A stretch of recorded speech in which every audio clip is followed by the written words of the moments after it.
Welcome back to Affordable Housing 101.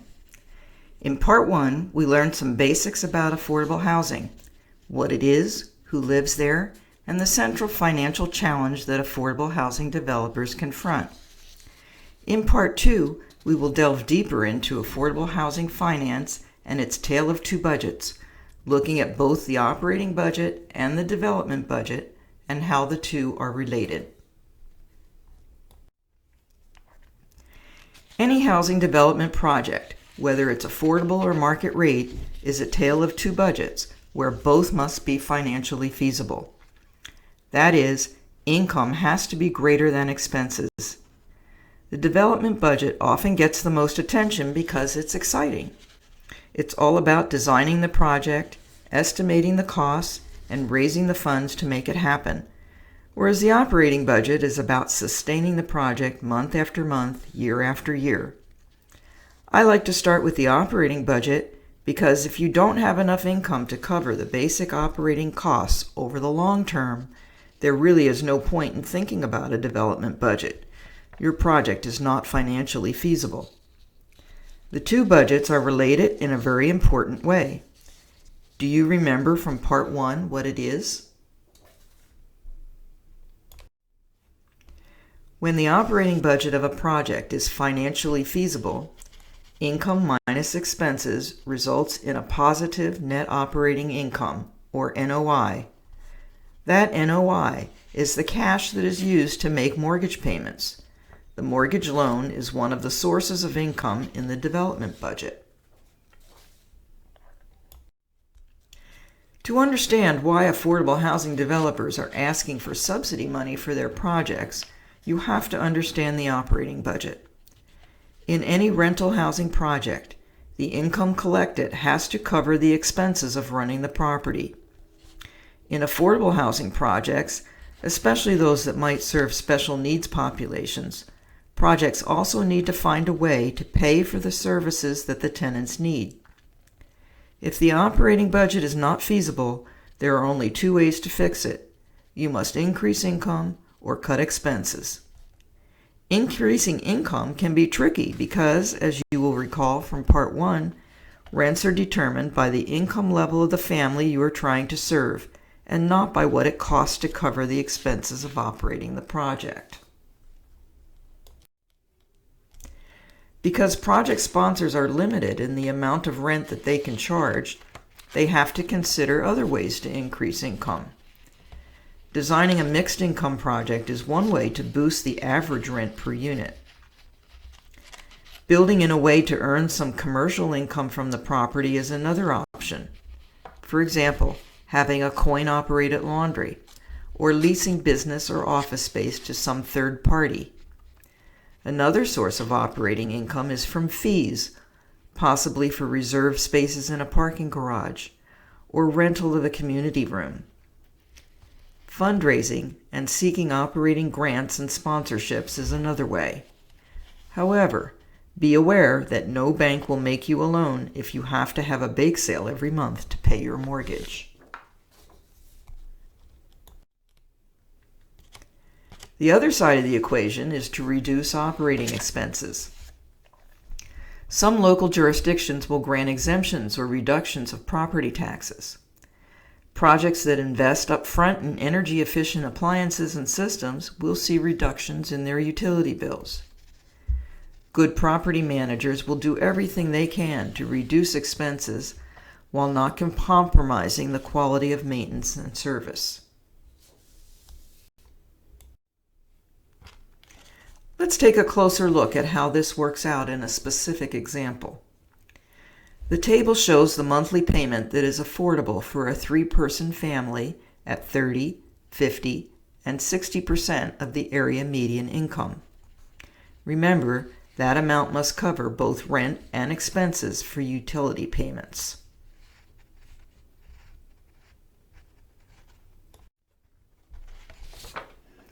Let's say we want to do a project with 2-bedroom units targeted to households at 50% of the median income.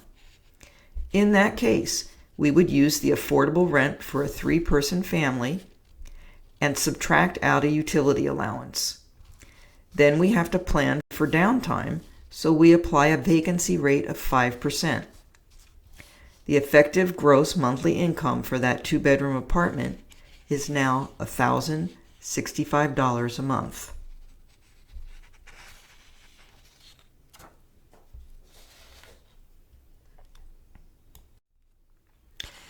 Now we have to consider the average monthly cost to operate and maintain the project. Expenses include management fees, salaries for any staff, taxes, insurance, common area maintenance and utilities, water, sewer, garbage fees, plus some amount set aside for reserves to replace things as they wear out. Management companies base the estimate on their experience with similar properties. In our example, we will use $7,200 per year per unit, or about $600 a month, which is a common number for the Washington, D.C. region. Subtracting the expenses from the rent gives us an NOI of $465 for this apartment. Of that amount, $388 is available for a mortgage payment. Why not use the full $465?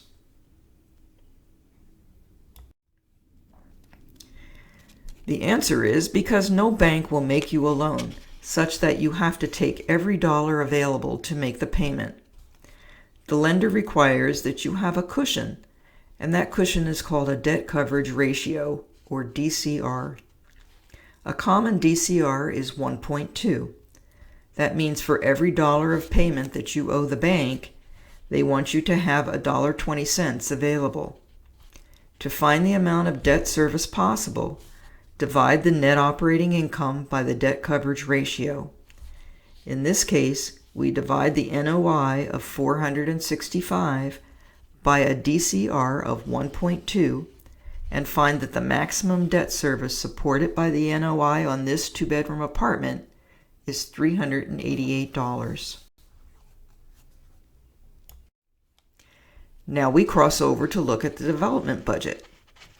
If we have $388 available to make a mortgage payment, how much can we borrow to help with development costs? At 5% interest for 30 years, a payment of $388 will get you a mortgage of approximately $72,000. How much does it cost to build one unit of affordable housing in the Washington, D.C. area? Certainly more than that. If we use a very conservative number of $350,000 for our development cost per unit, we can see that the gap between what we can borrow and what it costs to build is nearly $278,000. A lot of the field of affordable housing is about finding the money to fill that gap.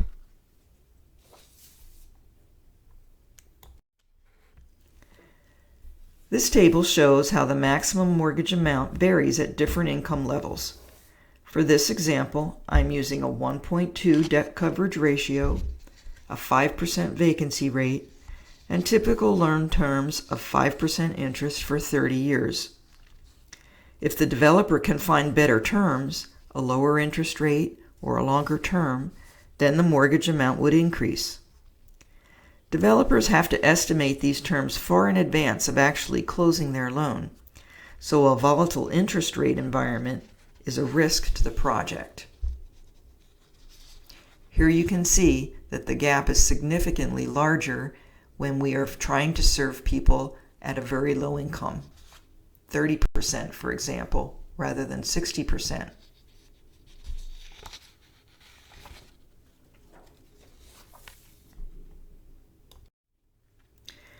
The mortgage is one of the sources of income in the development pro forma. Pro forma is just a fancy word for budget. Just as in the operating budget, income must be greater than expenses in order to have a feasible project. In the development pro forma, income and expenses are called sources and uses. There are two basic sources in the development budget: debt and equity.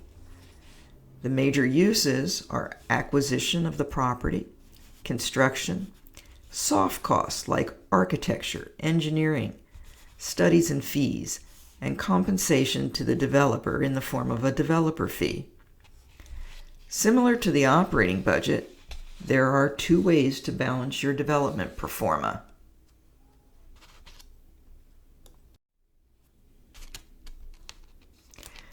Sometimes affordable housing is criticized for being too expensive, but the truth is, it is expensive to develop any kind of housing, especially in high-cost areas.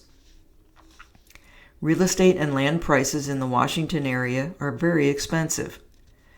One way to mitigate the high cost of land is to increase the number of units on the site. This table illustrates how increasing density lowers the base costs of the units built. Acquisition costs can also be reduced if the land is donated or made available through a below-market lease or by redevelopment of a sponsor-owned property.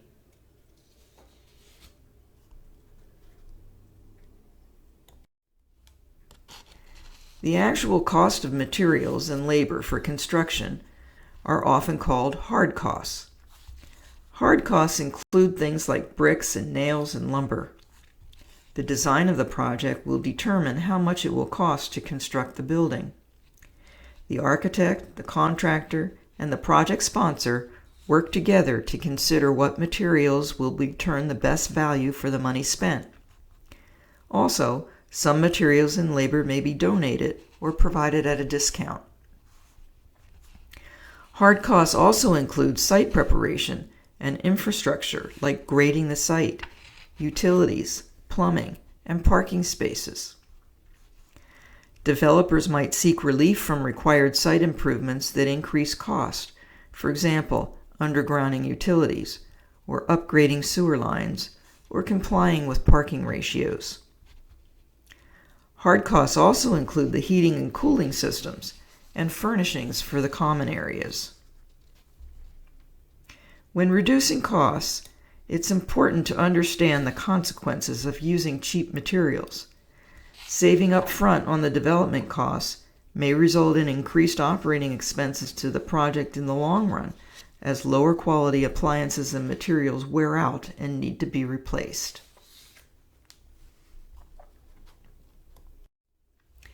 In communities where land is at a premium, large surface parking lots are not the most efficient use of the land.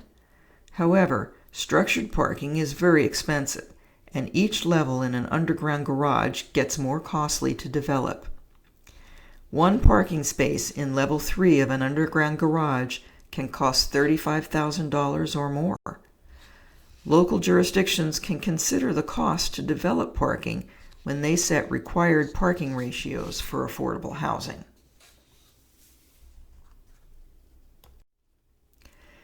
Adding to the cost of any development project are associated costs for designing, planning, and implementing the project.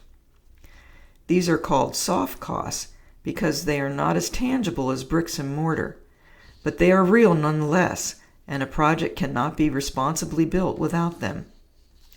Some are pre-development costs that occur before the building begins, and some are costs that are incurred along the way.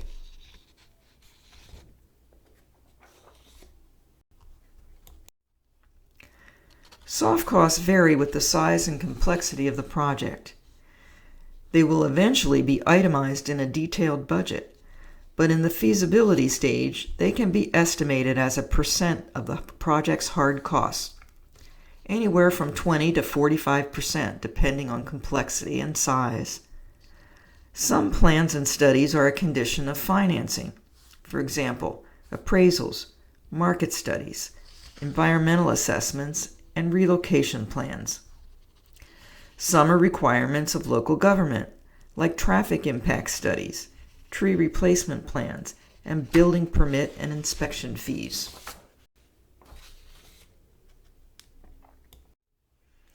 A relatively small but important soft cost is the fee that compensates developers for their time and trouble. The fee is usually set at a percent of total project costs, and it may be capped by financiers. In affordable housing projects, a fee of 8 to 10% is common. Often a portion of the fee is deferred to be paid out of the operating cash flow of a project over time. The fee is unrestricted cash that can be used for any purpose. Project sponsors may use that fee to establish reserves, or to help cover staff costs, after-school programs, and other services for tenants. The cash can also be available for the pre-development expenses of their next project.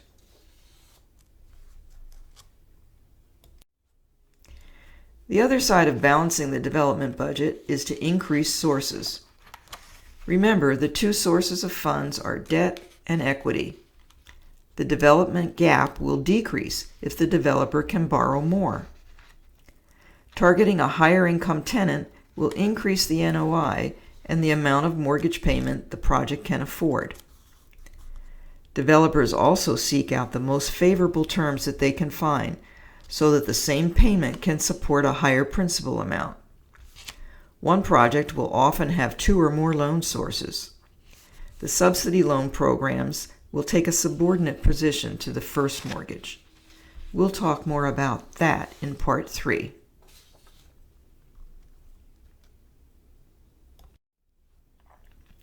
The second major source of funds in the development budget is equity.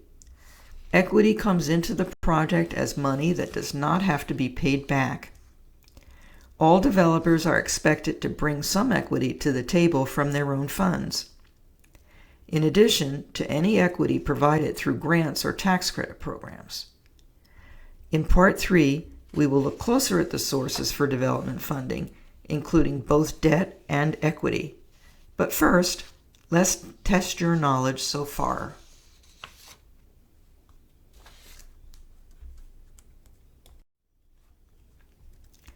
Choose the best answer. Which of the following is not part of the operating expenses of an affordable housing project when calculating the net operating income?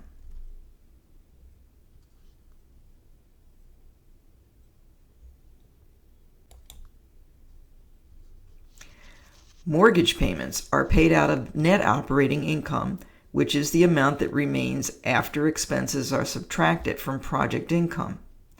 Therefore, the answer is C, mortgage payments. True or false? Project soft costs are generally optional discretionary costs.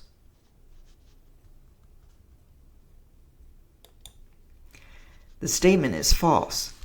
Soft costs are essential to the success and feasibility of a project and are often required by project funding sources. True or false? When developing affordable housing with public funds, the least expensive materials and design elements should be used to reduce development costs. The statement is false. Spending more on systems and materials in the development phase can increase the sustainability of a project in the long run. For example, energy-efficient systems may cost more to install, but reduce ongoing operating expenses, which helps to make the operating budget more feasible. Congratulations! You now understand how the two budgets of housing development work together to make a project financially feasible. In Part 3, we will examine the sources of development funds with an emphasis on popular government funding programs like housing trust funds and the low-income housing tax credit.